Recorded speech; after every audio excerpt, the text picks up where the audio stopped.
In this video, I'm gonna show you how to make dark melodies and dark beats with zero music theory. Why do I say zero? Because I don't really have much music theory myself, but there are some basic guidelines that if you follow, you're pretty much halfway there. So in this video, I'm not going to show you just one melody. I'm actually going to show you three melodies I did with some basic knowledge.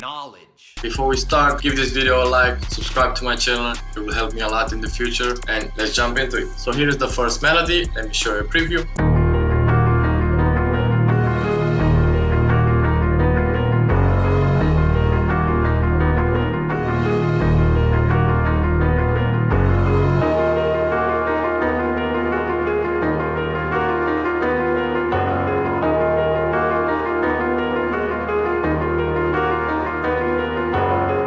Okay, so you heard the preview. Now let me show you how I made this melody. So I started with this piano playing this exact pattern. I know it looks complicated, but it's really not. And I will break it down for you. But first, let me tell you about Pandora. So if you're looking for a CPU that doesn't consume a lot of CPU and a lot of RAM, this is your go-to plug. Basically has a lot of things like 808s, drums, bass, flutes, pads, synths, and whatnot. The VST is not free, but they reached out to me and they gave me a coupon for you of 20% the price. So as I said, I started the melody with this Grand Piano 3 from Pandora. This is the melody.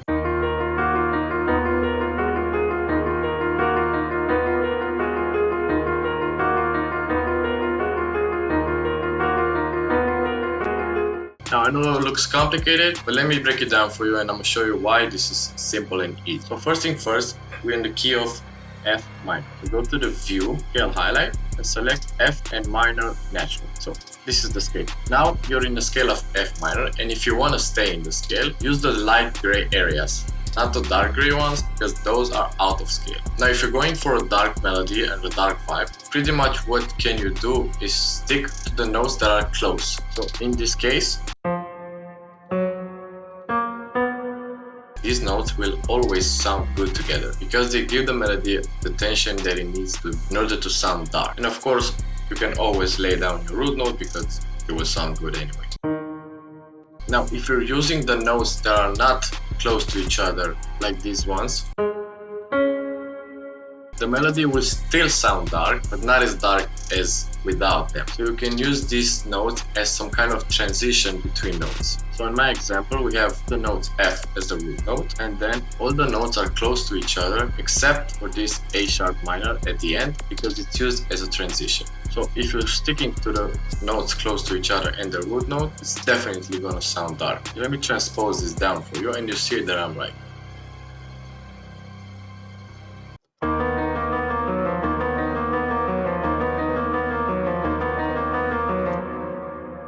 So, just like I said, using the semitones will always make your melody sound dark. You can even copy these MIDI files and use it as your own. I don't give a shit. But I'm just letting you know that using semitones, it's always a good idea. Okay, now let me show you the effects I have on the piano. So I have this EQ cutting the low end and a Valhalla vintage with a bit of reverb. Next sound we have is the same Grand Piano 3 key from Pandora, but it's only playing the root note and it's one octave lower than the one we had before. And it sounds like this.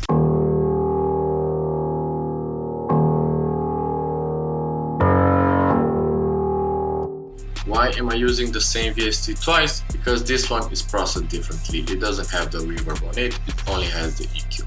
The next sound we have is the string sound. It sounds like this.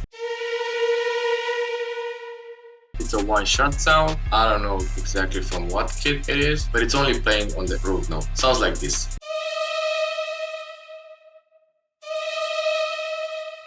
You get the idea. The effects we have on the string are these: an echo void delay, a reverb, and this EQ cutting the low end. Now both of the pianos are routed to one mixer track that has RC20 with the Vinyl 2 preset on. Third sound is a church bell and it sounds like this.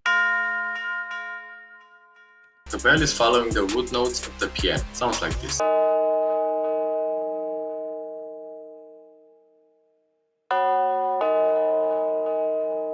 The effects we have on the church bell are an EQ cutting the low end, echo void with these settings, and a reverb. Because I'm a bassline enjoyer, I had to add the bass. It's a one-shot bass that sounds like this.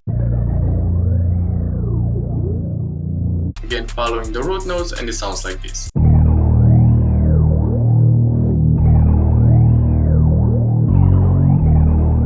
The effects we have on the bass, it's an EQ cutting some high end this time. This decapitator with the beefy preset and another decapitator with the dark fat preset. Last thing I've added to this sample is this perk loop that sounds like this.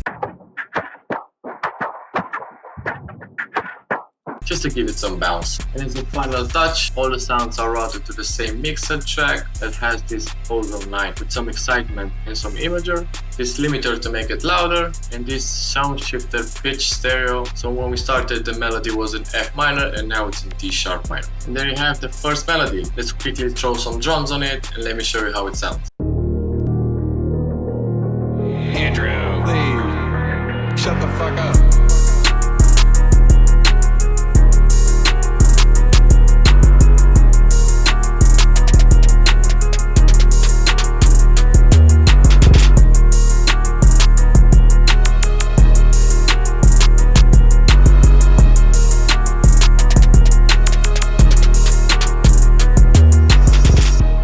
Okay, so that's it for the first melody. Let's jump into the next one. Let's have a listen to the second melody.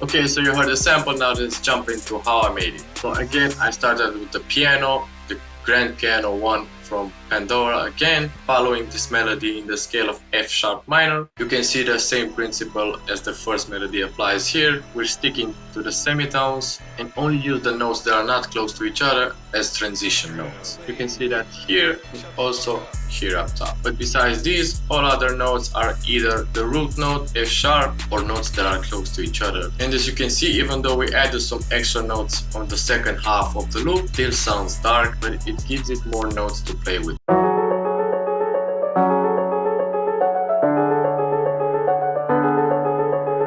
The effects we have on the piano are this EQ cutting the low end, a reverb, and this RC20 with the Vinyl 2 preset. Second sound we have is this pad from ProDB in the Wizard's pack. So as you can see, the notes are pretty much following the first melody. Let me show you. So these are the notes we have on the pad. These are the notes we have on the first melody. I just got rid of these extra notes and I made this C sharp long. The pad sounds like this.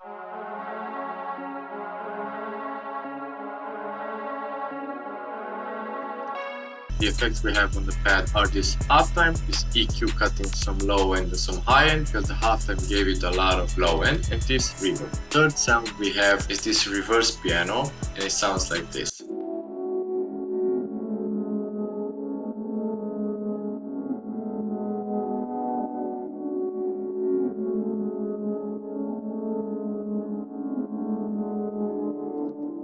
Now this sound is an interesting one because it took a lot of processing to make. Let me show you exactly how I did it. Basically this one is the first piano.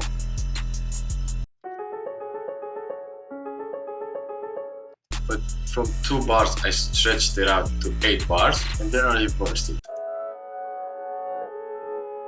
Sounded quite high and I pitched it down 1 octave. And then I've added all these effects. An EQ cutting some low end, this reverb, this effect track with the 38 preset, this shaper box with the sidechain preset on, so it has some bounce, and this panman to make it pan in your headphones. The next sound I've added is this one-shot key, and it's following the same pattern as the piano and the pad.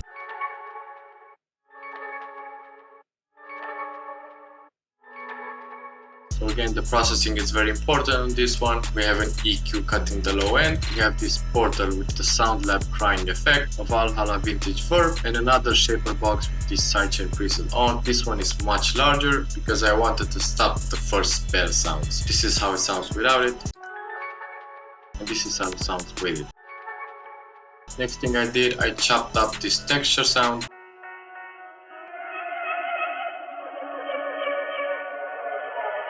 And it sounds like this. It's basically the same thing all over again. We have no effect on this texture. And the last thing I've added was this bass, again from a one-shot kit. And it follows the root note. With a few modifications at the end, I made it slide up.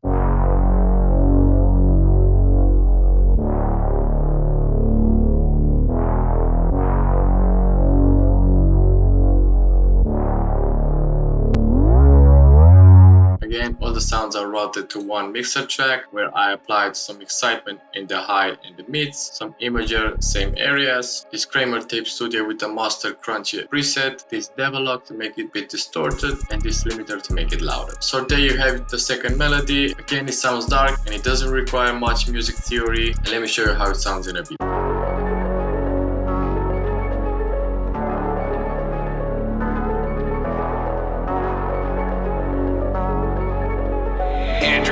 Please, shut the fuck up.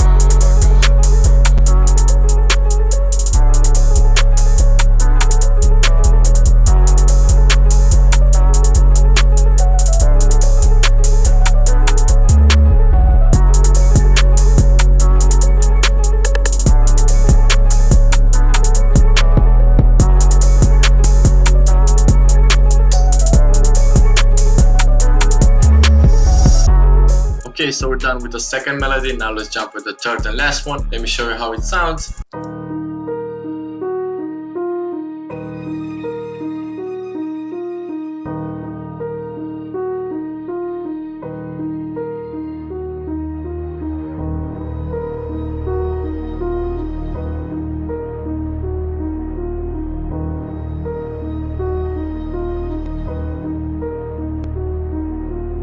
So I started this melody with this glass piano preset from Labs. We're in the scale of D sharp minor. As you can see, again, we're taking advantage of the semitones, the notes that are close together, and this is how the piano sounds.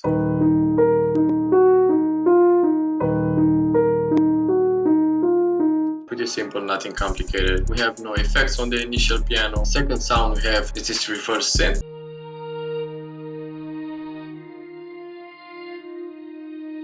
Basically how I've done this is using this one-shot synth. The notes are pretty much following the same scale as the piano, but I've hit Alt Y to flip horizontally. This is how it sounds after. Then I've added this halftime one, and this is how it sounds.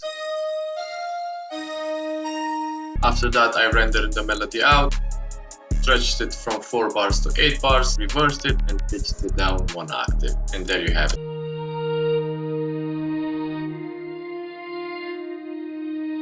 The only effect this reverse synth has, it's a Valhalla. Third sound we have is this Omnisphere with the sad dark choir. And this is the progression it follows.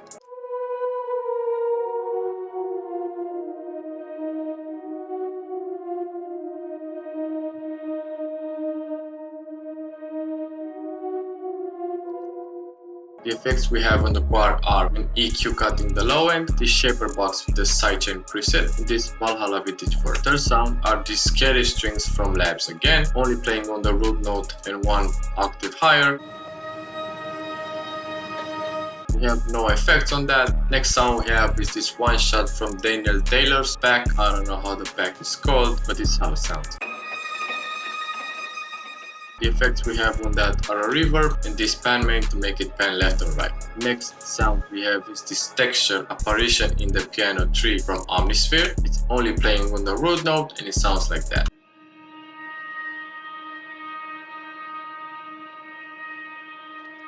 This sound is just to make the loop more full and give it a bit of ambience. The effects we have on that are an EQ cutting some low and high end, another EQ because the sound had harsh frequencies in these areas, so I had to tame them down a bit, this reverb and an S1 image stereo to make it way wider than area. Next we have this bell playing on the root note.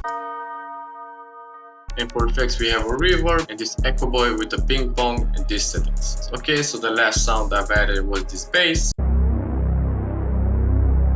Playing only on the root note, sounds like this.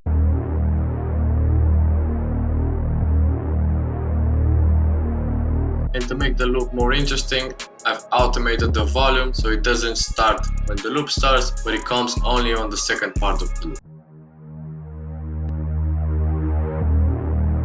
On this part I raised it up 1 octave to make it have more of an impact when listened. The bass has this decapitator with a beefy preset and an EQ cutting some high end. Besides the bass and the bell, all the other sounds are routed to this mixer track that has a RC20 with the violin tree preset, and again some excitement and some imager in the mids and highs. And then all the sounds are routed to another mixer track that has this double lock and this limiter to make it louder. So as you can see, you don't require much music theory in order to make these dark sounding beats, dark sounding melodies.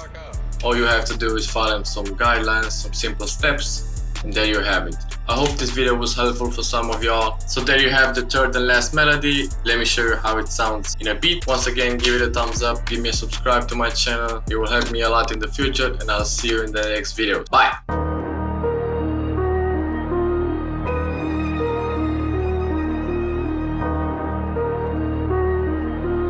Andrew, please shut the fuck up.